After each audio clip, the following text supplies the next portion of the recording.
live in Mexico at the moment. I'm also from the U.S., and I'm seeing them implement the same strategies. Like here in Croatia, we have the OSOB now, which is like your national ID that you have to get to do anything. In Mexico now, we were talking about this last night, the Cuerpo Biométrico, the biometric Mexican national ID. They're bringing in real ID. And it's really like, I get listeners, I had a listener send me an email a few weeks ago. They're bringing in the biometric Mexican ID. Aren't you going to leave? And I'm like, well, where am I going to go? Because it's just your further thought that this is happening in every single nation, right? There's no... Exactly. And I think it's going to be a little slower in Mexico. And that's one of the reasons I'm there. I mean, 60% of people in Mexico don't even have bank accounts. So it's going to be slower to come in. But they're bringing it in through travel, basically. Anyone who wants to travel. I mean, I noticed coming through the airports now, it's all biometrics. Coming here to Croatia, it was all biometrics. I didn't have to show my boarding pass or anything. Just stand in front of the camera and a little green arrow comes up and that's it.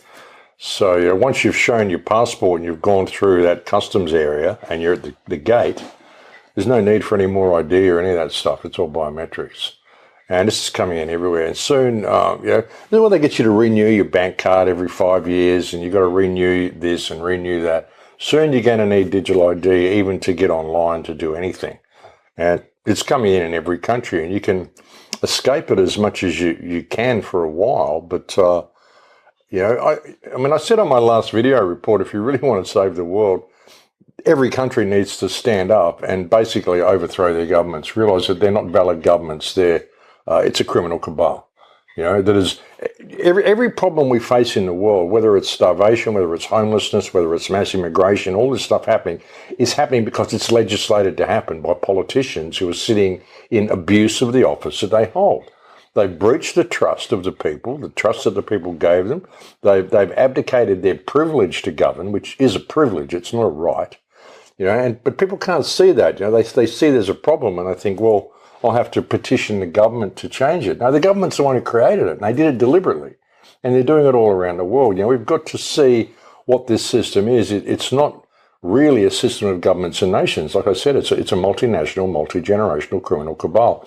Until we're prepared to identify that and call it out for what it is and get rid of these people, then we're just going to go where we're going to go. I mean, we've got a cacostocracy running the world. Cacostocracy defined as rule by the very worst elements of society who rule exclusively in their own interests to the permanent detriment of all other classes.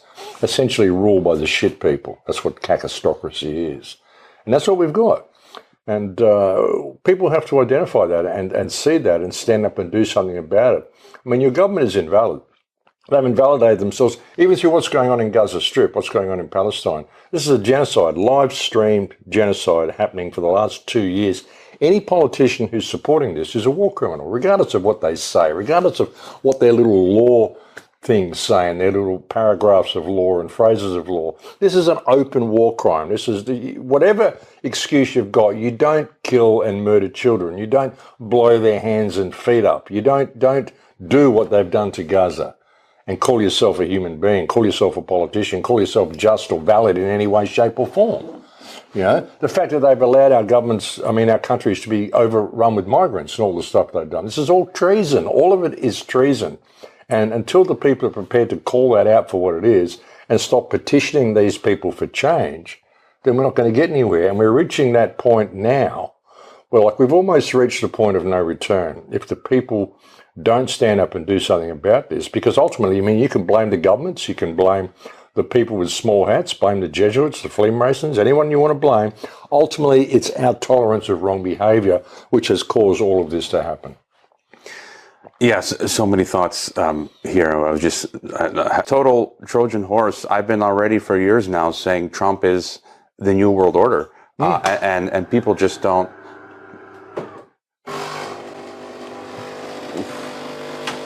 But yeah, Trump is a Trojan horse. I've been saying that for a while, and alt media. Maybe just on that thought, your thoughts on alt media, because there are a lot of Pied Pipers now. You're talking about Israel Netanyahu, who's been doing the podcast circuit, I think with the Theo guy and the trigonometry folks, and so you're really seeing people who you wouldn't have thought co-opted basically now pushing the New World Order. I refer now to Alex Jones and InfoWars as like, they sound like Fox News from a few years ago. I mean, Alex Jones the other day said he approves of invading Venezuela. You know, I'm not one for a regime change, but I approve of this. You know, he's bought and paid for the whole thing. But you know, they're losing the information war. The fact that Benjamin Netanyahu, who's out there doing the podcast circuit, shows you how much they're losing the information war. So, and the alternate media, I mean, most of it's not alternate media at all. There's not a lot of people actually telling you the truth. And this whole conflict in Gaza has exposed all of them. I mean, anybody who hasn't at least mentioned what's going on, this is major. And I've said for so many years, you know, Palestine is the greatest moral dilemma we face in the world today. And if we don't do something about it, then the way of Palestine will be the way of the world. You know, they're showing you what they're prepared to do in Gaza, what they're prepared to do in all of our countries. And Trump is an absolute player. I mean, he's a war criminal. He's as bad as Netanyahu. He's the one who's funding all this. He supports everything they're doing in Gaza, which is blatant ethnic cleansing. I've got videos of children with their hands and feet blown off, for God's sake, and they're forced to walk around on the stumps of their ankles and they've got no hands. I mean, who does this? Who does this to children, and who says that it's okay? You know, Trump's saying we're going to own Gaza. America's going to take control of the whole thing. You can't live there. It's a war zone, you know. Well, they've turned it into all that, you know. And they're just going, they're gassing them now. They gassed 30 people this morning or 300 people this morning. It's incredible, some of the stuff they're doing there. And they're just going in and cleansing the entire Gaza Strip. You know, the foreign minister, Smotrich or whatever his name is. Smotrich. Yeah. He said that the people in Gaza have the choice to leave or starve to death. That's it. That's the only choice they've got. Even another minister saying, you know, we're killing them too quickly. We need to find more painful ways of killing them. I mean, this is the mentality of these people. And they dare to say it's not genocide, it's not ethnic cleansing. You know, it's incredible. And this is what Trump is supporting. Trump has been a player since day one. You know, drain the swamp. He didn't drain the swamp. He renamed it to government-protected wetlands is all he did. You know, and he drained the swamp from the states and brought them into the White House is what he did. You know, and just to go back to sort of finalize the point, the technocracy topic, as you mentioned, Gaza, and many people have reported from Dan Cohen and many others. You know, you got the Unit 8200. You know, that's famous. That's sort of almost like the cyber brain for the world, because a lot of countries now are using these Israeli spy tech. Mexico was the first government to buy Pegasus spyware. Now they have Titan, and it's got all of our data. They know exactly where we are. You know, the lavender stuff, the drones now, the AI kill lists, and you know, the electronic concentration camp that is Gaza. That people have said, you know, that they're prototyping that, and then they're going to bring that to the rest of the world. You know, where I live in Guadalajara, I was living in Kazakhstan until 2020. I fled COVID 1984.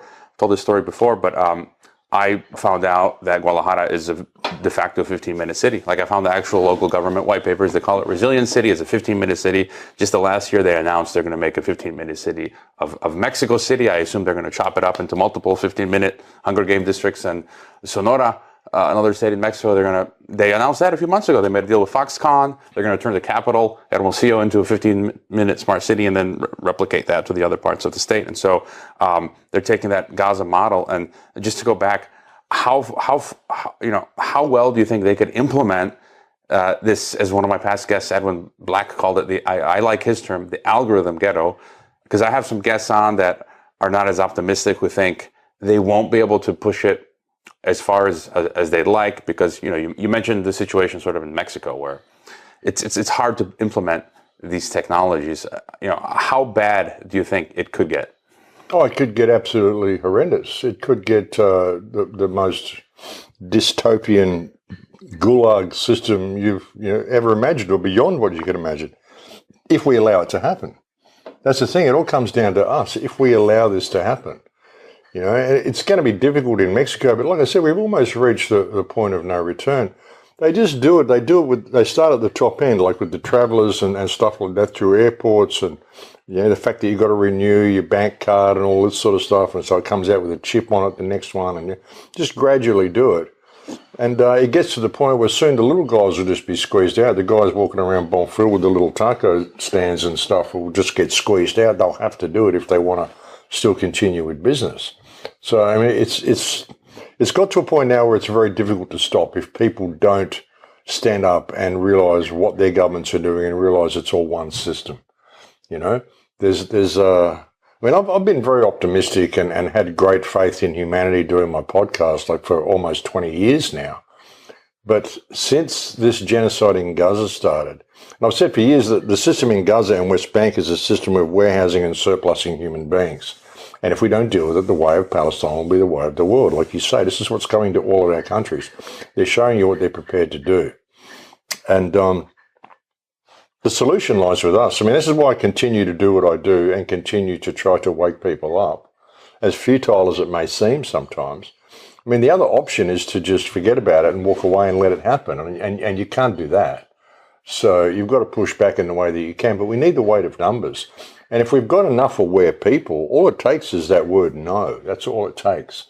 Is to realize that the government only has the authority over you that you grant them. And they're all in abuse of office. They've all breached the right of that authority or the privilege of that authority. They've abdicated their privilege to govern just through what they've done. But no one's prepared to call that out. You know, if you do, you're a lone voice, you get hacked down. So you've got to try to reach the people around you, lead by example in your own community. Last time I was in Croatia last year, I did like 10 or 12 talks around the country just to try to get people to see what was coming and to stand up and do something about it.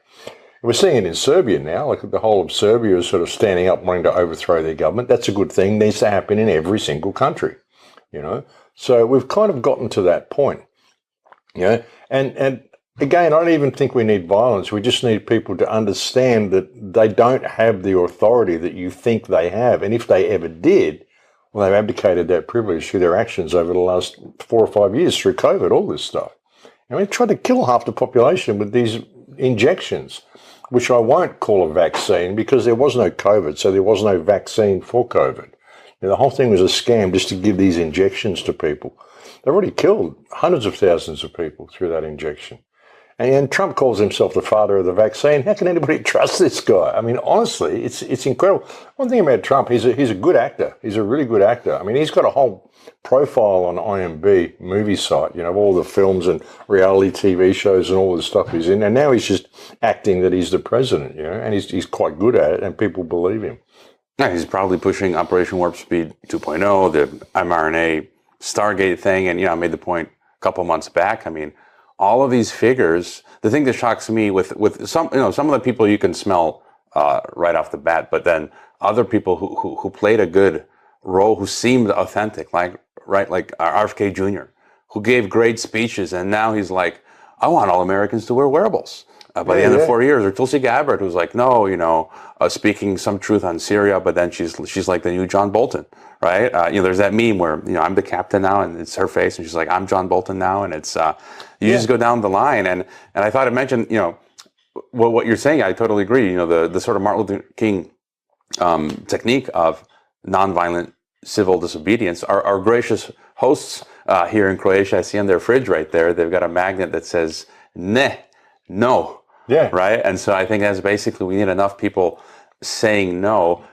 Since we're on that topic of solutions, is it what you just encapsulated? Is that basically it? Our only hope is enough people saying no? Because you have people, you know, I think about, I want to have a place maybe outside of the city, wherever I'm living, whether Mexico or Croatia, like a little farm. So if they freeze my bank accounts, I can't buy food. I've got at least a well with water and food. But I mean, I guess eventually they'll get to you. They'll send drones, or they'll say you got to pay your property tax, but since your bank has been frozen, you can't pay your property tax, so they expropriate your stuff. I mean, any thoughts on some of these other solutions? Do they just buy time, or is the big one what you just? Well, you've got to. It's got to be done through the masses, through the people, like mass awareness, mass awakening. Because, like I said, the only reason they have authority to do these things is because people perceive their authority to be true, to be real, and it's not. And if it ever was, well, they've abdicated that privilege through their own actions. So, I mean, people say non-violent revolution will never work because they've got all the guns, they've got all the police. I mean, the police are a big problem. The police are like a wall of Kevlar armed clad stupidity like a brick wall of stupidity between you and freedom. The police are there to protect the government, not the people, not to uphold the rights of the people or protect freedom of the people or anything like that, not to protect society. They're there to protect government. They're there to enforce law, no matter how invalid that law is, and that's a huge problem. The fact that people will support this. I mean, though in Serbia, a lot of the cops have turned against the government now. So I believe they're actually got Croatian people going in there and putting on Serbian uniforms and working for the government now, because a lot of the Serbian police won't do it. So, I mean, that's an issue. If it gets to the point where, they're going to be violent against us because we're saying no, well, then we may have to resort to counter-violence. But we shouldn't be the ones who start the violence. That's counterproductive. You just end up, with insurrection, and the media plays it the way they play it. If you can get enough people to wake up and just look at the world, like look at what the world was like in the 70s or the 80s, and look at what it's like now. Look at how mass surveilled you are in everything you do. And it's not because of the terrorists. It's not because of any of the reasons they give you. Look at the amount of freedoms you don't have now that you did have as recently as 10 or 20 years ago. And you start to see where the problem is. And like I said, it's our belief in their authority. We've just got to say no. I say no with all this stuff. I mean, I've managed to get to 68 years old, 68 next month. I've navigated my way through the system my whole life, and I've never complied with anything. I've never paid any taxes. I've never done any of the stuff they've wanted me to do. If they've ever taken me to court, I've been able to walk out of that courtroom a free man by simply treating the judge as another human being, the same as me, and not respecting their authority. Getting them to show who I've trespassed against or what crime I've actually committed. Where's the injured party? Any of this stuff, I'm not part of your corporate system, because it's all corporate law. It's all contract law. And there's no valid contract you've ever had with government.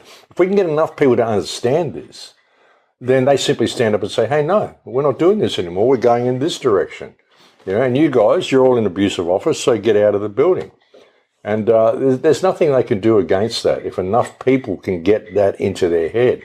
But if they don't, well, unfortunately, the sleeping masses are just going to drag us off the cliff with them. And there's not a lot we can do about it. If we try violence or insurrection, we'll just be outlawed, we'll be named as terrorists or whatever, and we'll be taken out.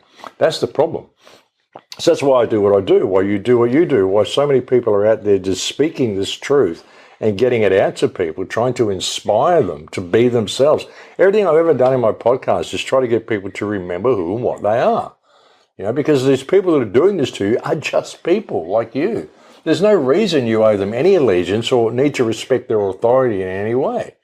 Like I said, even if their authority was valid, well, they've abdicated that privilege through their actions. So we're just not prepared to call it. We want to keep our head down and hope it'll all go away. Well, it's not going to go away. And there's no way you can keep your head down. It's just going to keep coming if we continue to comply with it.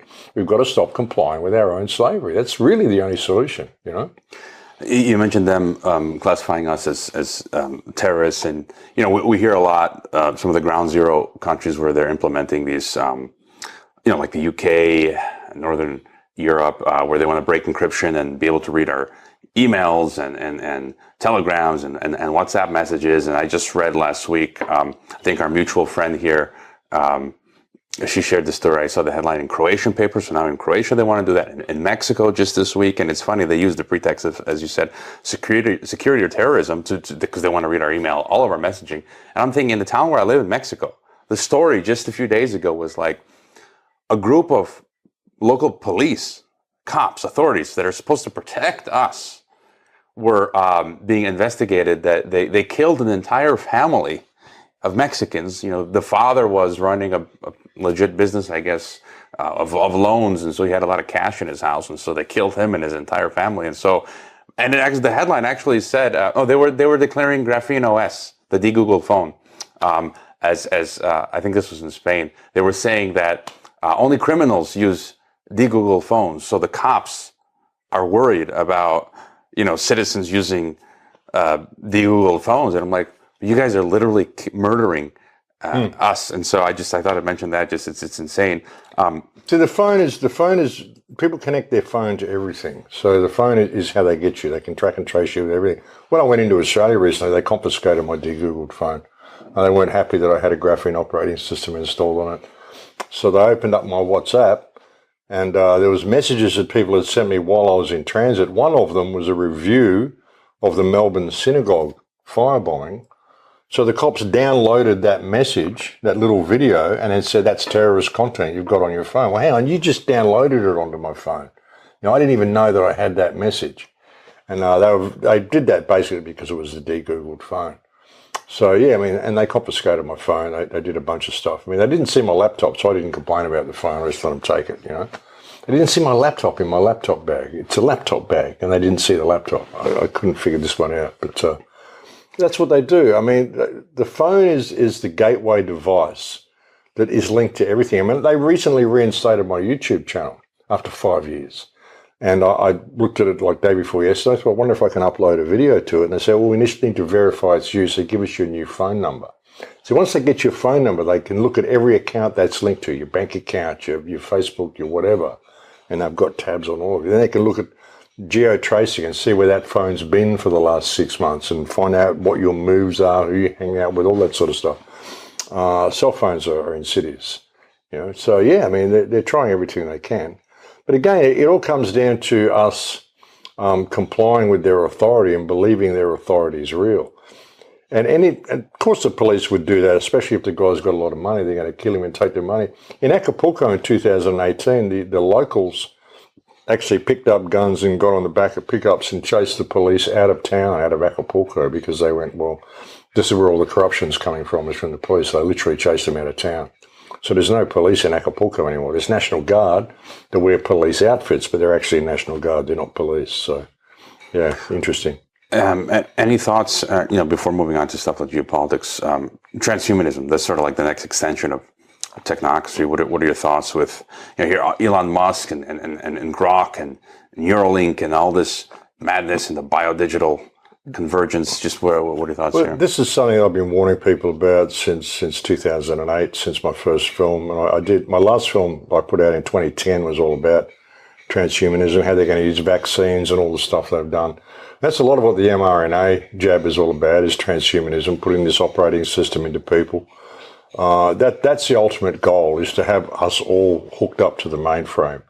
Like they talk about the Internet of Things, also the Internet of Bodies. They want everybody connected online, so they're monitoring everybody's thoughts, their dreams, everything. And that's the ultimate goal. It's the ultimate slavery system, and that's absolutely what they're trying to do. And like removing our life skills from us in so many ways in the physical world, now they're removing our ability to think. Everyone's just ask Grok or whatever. Now Elon Musk is an absolute player. When he came in with Doge and cleaning up all the corruption in the US departments, dissolved all these different departments, simply replaced them with AI. And if there was all this corruption and all this money laundering going on and all this, why were there no arrests? Where are all the criminals that were operating in these groups and stealing all the money? We didn't hear anything about that. We just said, I've just saved all this money because you've put AI in place. Soon you'll have AI government. You'll have Trump there just as a figurehead. And the algorithms will be dictating what happens. They already know what your punishment will be because you're down on social credit scores or carbon credit points or whatever. This is stuff I've been warning people about for years. The whole crypto crew back in 2016, I was telling them, this is great what you're doing with this alternate currency, but the government is building an umbrella over the top called social crediting, whereby you're soon going to need biometrics and you're soon going to need to apply with all sorts of things in order to even get online, and that's where we're going. If you've got cryptocurrency, great, but if you can't access the internet, how do you access your cryptocurrency? Well, just this morning, one of the many sources of info that I follow, a channel on Telegram, they reported in Indonesia, for example, but it's going to happen everywhere. Indonesia is putting in a new law for anyone dealing with crypto, any Indonesian dealing with crypto, they're going to have a universal identifier, KYC, know your customer rules. So, it was the Wild West for a few years. They always do this, right? They did it with the internet, with crypto. But as you said, they're going to build in these digital identifiers, so you won't be able to have, your hardware wallet of crypto. And we see that with the whole Genius Act, all that stuff that they're doing in the U.S. now. They're formalizing the digital assets, and so they'll see everything. And. Well, even to use some of those things, like there's even a card you can get now that you can actually use as a normal credit card or debit card You can just load crypto onto it and you can go and spend it at any store. But you can only do it through stable coins, such as USDT and the government-controlled coins. So even if you got something that's very, very secure, like Monero, you've got to transfer that into a secure coin in order to use it on your card in order to spend it. So, yeah, they're finalising the whole thing and putting it all in place. And even with cryptocurrency, I mean, it's still digital currency. It's still digital. You've got to be online. It's not something you can just pull out of your pocket and hand over. And I'm actually quite proud of the fact that I've never owned a credit card. I've never bought anything over the counter in any shop using a card as payment. I've paid cash for every single thing I've ever bought. The only thing I've ever bought with a debit card is airline tickets or maybe tea bags on Amazon. That's about it. And I've never actually used a card in the real world to buy anything.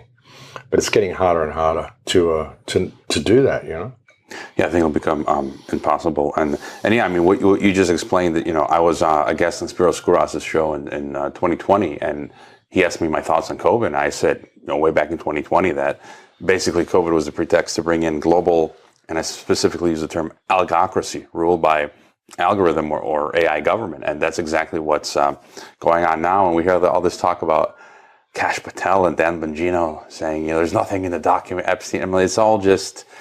I mean, it's just...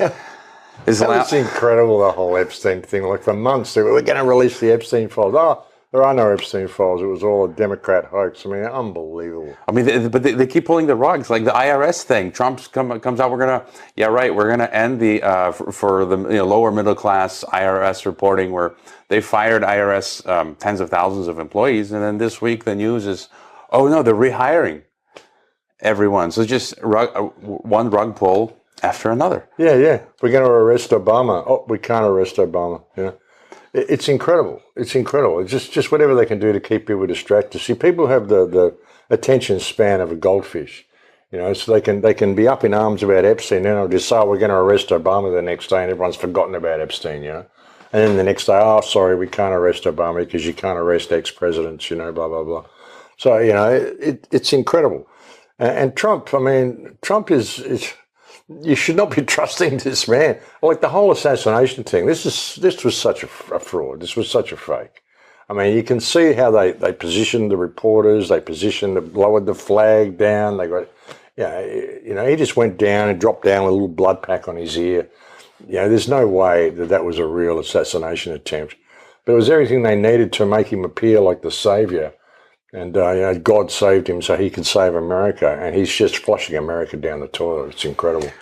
Was it MTG, Marjorie Taylor Greene, who said an angel descended or something to protect him? But to get a little geopolitical, there's this talk of World War III. As you said, I agree with your assessment that World War III started years ago. And it's basically this war...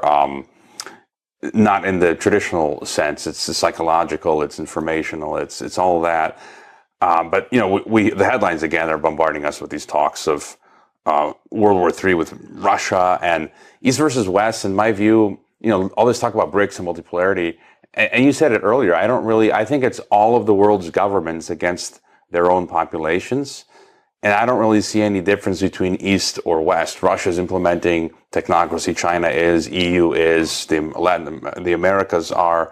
There's no difference. And so, just your thoughts on on that, as well as the possibility of there being like a real shooting war, because I could see that also happening because the Russian elite don't care about, they view their citizens as cannon fodder. I think every government views their citizens as cannon fodder, so they'd happily send them off.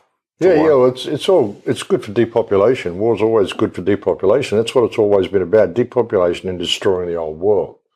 You don't carpet bomb Dresden and carpet bomb London and carpet bomb Berlin and look what they've done in Syria, like Aleppo and Palmyra and all, just destroying the old world every way they can. They're bombing Yemen, destroying all the old world. What they've just done in Gaza, a 3,000-year-old city, they've just leveled it, So it's all about, wiping out, and it's like memoricide, destroying the memory of the old world. And that's a lot of what it's about. I mean, the main goal here is depopulation. by whatever means possible, whatever they can get away with. There may be a hot war on the ground, but they don't really need to. They can do it through famine, they can do it through injections, they can do it through segregation, they can do it through their 15-minute cities. Once they've got people locked into 15-minute zones, they can simply declare an outbreak or a terrorist enclave or whatever in that zone and lock it all down. Once you're in your electric car and you're all geo-fenced, you'll find that your electric car won't work if you go outside your city limits, neither will your credit card, neither will your cell phone, none of this sort of stuff. So they can just disappear people. And you may have a hot war across Europe, but the main goal of it will be to just bomb cities and destroy remnants of the old world and take out the population. None of it really works. None of it really makes any sense. There's a group of people who live in a little country in the Middle East who wear small hats, and they desperately want the Muslims and the Christians to kill each other off. They want to destroy Amalek. And this is why, for the last 50 years, why we've seen all this migrant influx into Europe and into Britain and into Australia and into the United States, everywhere. Because the United States and Israel have been out there bombing Muslim countries for the last 50 years, driving them into the West, so that people will think it's an Islamic invasion happening in the West. No, it's all been contrived. There's a plan put out in 1928 called the Kalergi Plan, where the people with small hats decided they wanted to genocide civilizations of European descent via mass migration, which is exactly what they're doing. Because these people have been kicked out of 109 countries 1,030 times over the last 2,000 years, and they've got a grudge on their shoulder. They really want to take out these white European countries that have kicked them out. So that's happening in the background as well. A lot of people don't realize that. Israel basically controls the United States now. Benjamin Netanyahu said about 3 months ago, we are now in possession of a superpower, because Israel now completely controls the United States. Everything Donald Trump is doing, he's doing for Israel. And this is the largest weapon manufacturers and the biggest military on earth. So, if you speak out against Israel, then the United States puts sanctions on you and, all sorts of stuff. So this is kind of what's happening and where we're going. But a lot of people are waking up to this now as well. So, as negative as it gets, I've often said that people will let this happen. You won't see any real pushback until it comes to people's own backyard. And now in the United States, it's coming to their own backyard. The state of America, have you been to America recently? It's like the third world. It's incredible. Philadelphia, even in Manhattan, there's piles of garbage everywhere. And LA, like burnt out half of LA the other day. You go to San Diego, the whole center of town smells like urine. It's incredible. Homeless people all over the place. And it's like the third world. America is presented as this fantastic thing on TV, but when you go there and see what it's become over the last 20 years, if you go there a lot, like I go there quite a bit, and over the last 20 years, I've seen it deteriorate to the point that, it's shocking. It's absolutely shocking. A lot of the people within the United States simply can't see it because they're there in amongst it, But it's shocking. And I've often said the only way you're going to bring down America, you can't wage a war against America because everyone's armed. You can't invade the place. If it's going to be destroyed, it's got to be destroyed from within, which is what is happening. All of the dual Israeli citizens in government. There's a new organization formed called AZAPAC, which is it's like AIPAC, only it's the anti-Zionist committee. So that's all formed in the United States. And a lot of pushback. There's a lot of pushback happening, and that might be the way out. Through public awareness. Once it gets so bad that you can't help but see it, and you realise that all of this has been legislated to happen. The only thing that stops the people pushing back and making the United States great again is the government and the police. So perhaps we need to address that. And it's the same in every country. So, for all of the negative stuff that's going on, and you get to the point where you think, we're almost past the point of no return. I still see it as a positive because you can't not see it now. And I think we are going to see some major pushback. It's going to get a lot uglier yet, but I think through it, we're going to head to some freedom after this.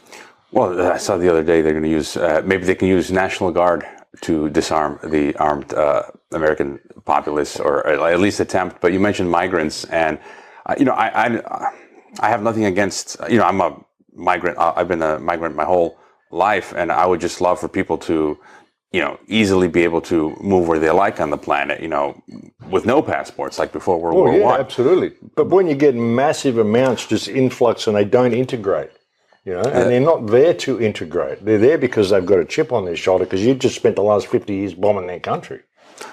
That's the problem. I mean, they've created this whole situation. Right, that was my point, because I was going to say the last time I was here in Croatia, everything seemed like Croatia as it always was. Croatians everywhere. And again, I'm multicultural, right? And so this was the first year that I came this year, and I was shocked that everywhere now in supermarkets, I was on islands in Croatia, and so islands, remote islands, there's Filipinos, Venezuelans, Egyptian workers, and Nepalese, Indians, and I think the government of Croatia is bringing in 100,000 foreign workers. And I think the point is, as you said, it's going to a radical extreme. There's no need to do that. They want to, part of it is suppressing wages for Croats, and so forcing Croats to go abroad and bring in others to create this, Tower of Babel, multicultural Babylonian system where, you destroy the nation, identities, families, and then, we're just this one mixed pot, and then people won't have the feeling to defend their... They have no national pride. Right. You're not going to have the people of Croatia stand up and stand up for their country if 80% of them aren't Croatian, And all the migrants who come in are getting all the government handouts. Well, they're going, hang on a minute, I don't know if I really want to stand up against these guys because they give me a good paycheck every week, They're doing the same in Australia, bringing in like 11,400 migrants a week or something into Australia. It's ridiculous. Africans and stuff like that have never integrated into our society. And it's happening all over the world. So, and again, it's the Kalugi plan, the plan to genocide white European cultures. And it's only happening in white countries, you notice. Happening all across Europe, happening across America, Ireland, England, Australia. It's not happening in Malaysia. It's not happening in China. It's not happening in Africa. I mean, even in Mexico, I thought about this, and someone looked at the statistics. There's all this, I think this is manufactured, this hubbub about gringos, Americans gentrifying Mexico City, but the actual statistic, it's a small percentage of actual Americans, compared to Mexicans is pretty much all Mexicans. So it's not happening there. Yeah, I mean, I could be called an immigrant into Mexico, but I've gone in there, I've integrated into the society. They love having me there. I bring money to the place. I had my little bar that I was running. I mean, so they've got no problem with me being there at all. I'm not trying to destroy their culture at all. But it's not the same in Western cultures, and this has all been contrived. And the reason they're doing this, I mean, they're bringing in these radical Muslim elements into like Ireland and England because they want the Christians and the Muslims to go to war with each other. They want them to kill each other off. That's the plan. That's been the plan all along. And so they've got to do it this way. It's whether the people are going to allow it, and it's whether the people are going to wake up. I mean, unfortunately, it is almost getting to the point of no return. But through that, I mean, a lot of people, like I said, they're seeing it in their own backyard now, so they don't have any choice but to realise that this isn't happening in every single country on earth out of coincidence. It's been orchestrated to be this way, and the only ones that are going to stop it is us. You can't expect the government to stop it because the government is the one who's done it. You've got to realise these people are in abusive office, and you've got to go there and tell them to get out of the building and institute new government in all of our countries. And maybe we'll get to that point, So, it makes sense that they would say, even, a lot of the reason people don't stand up against Israel is because of what they call the Samson option, where they think Israel's got all these nuclear warheads trained on every city on earth and they'll take out the whole world if it looks like they're going to fall. And that's why people won't step up and do anything about Israel. It could be true, may not be.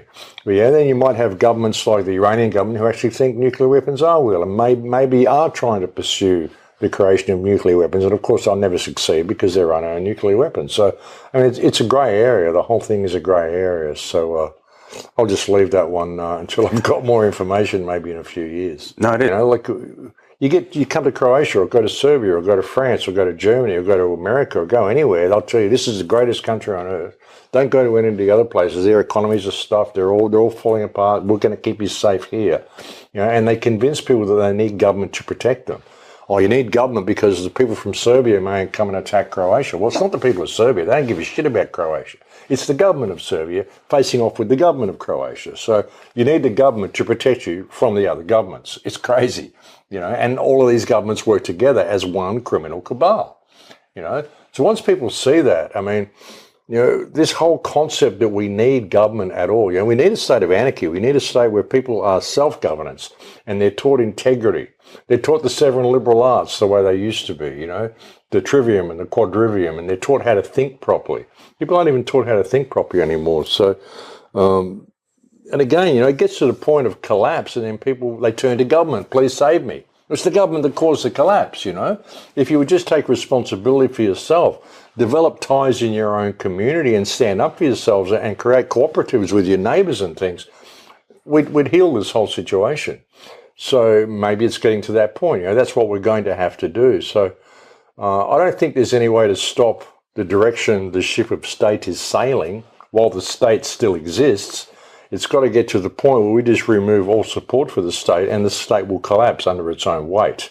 Any way to stop the direction the ship of state is sailing while the state still exists, it's got to get to the point where we just remove all support for the state and the state will collapse under its own weight.